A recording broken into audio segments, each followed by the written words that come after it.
If you walk into a crowded room in America, or almost anywhere in the West, and announce that renting is better than buying, you won't just face disagreement, you will face confusion.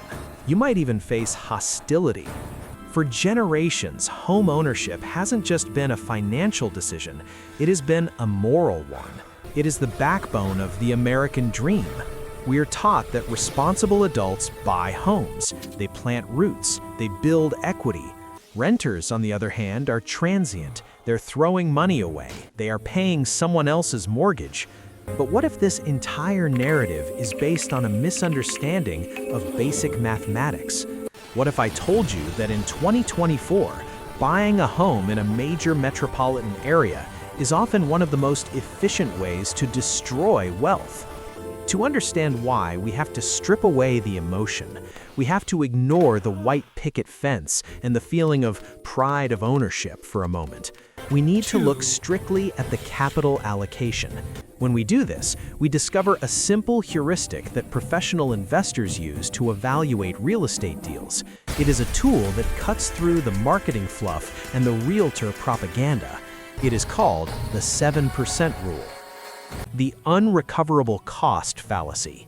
The most common argument you hear in favor of buying is this: when I pay rent, that money is gone. When I pay a mortgage, I'm paying myself. This is the forced savings argument, and while it is partially true, it ignores the massive invisible costs of owning a home.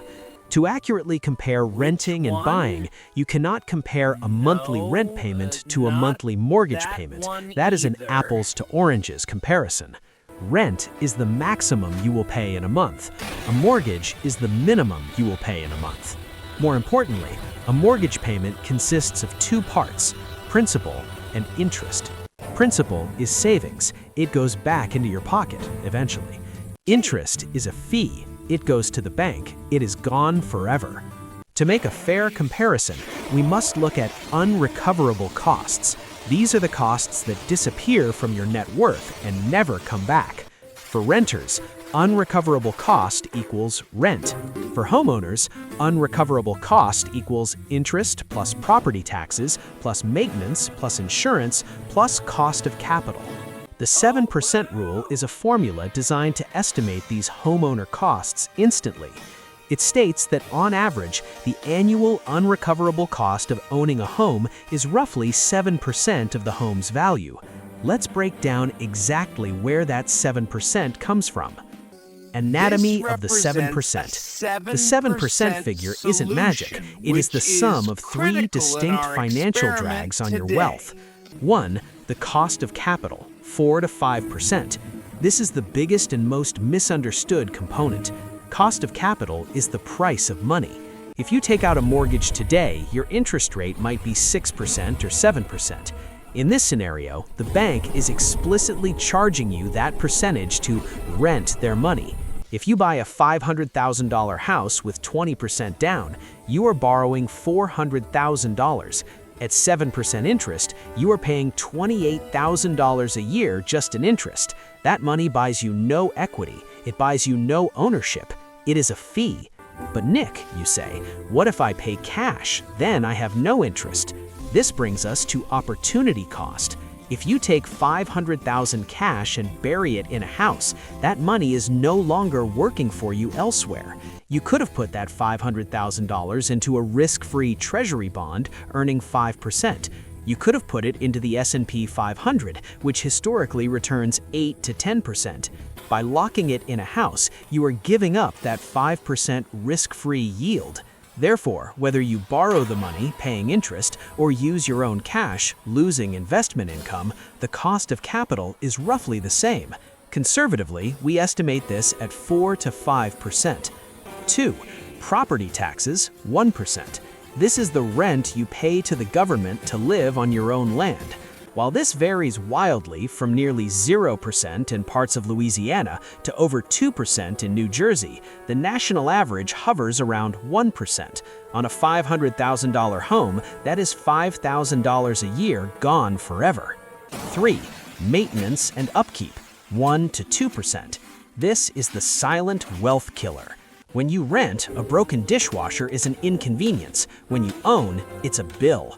New homeowners drastically underestimate maintenance. They assume maintenance means fixing things that break, but maintenance also includes CapEx, or capital expenditures, the slow depreciation of the asset. A roof lasts 20 years. Every year, 1/20th of your roof dies. A boiler lasts 15 years. Paint peels, driveways crack. Rule of thumb, you should budget 1% of the home's value annually for maintenance. On older homes, it's closer to 2%. On our $500,000 home, that is another $5,000 to $10,000 a year gone forever. The total calculation: cost of capital, about 5%, property taxes, about 1%, maintenance, about 1%, total, 7%. This means if you buy a $500,000 house, you're essentially paying rent of $35,000 a year, $2,916 a month, to the universe. Running the numbers, the break-even analysis. Now that we have the rule, how do we use it to make a decision? The algorithm. Find the purchase price of the home you want. Multiply by 7%, 0.07. Divide by 12. Compare this number to the monthly rent of a similar home. Example A, the San Francisco tech worker. Home price, $1.5 million. Standard 2-bedroom condo. 7% calculation, 1.5 million times 0.07 equals $105,000 a year. Monthly unrecoverable cost, $8,750. Cost to rent similar condo, $4,500. Verdict: in this scenario, renting is a landslide victory. By owning, you are burning $8,750 in unrecoverable costs.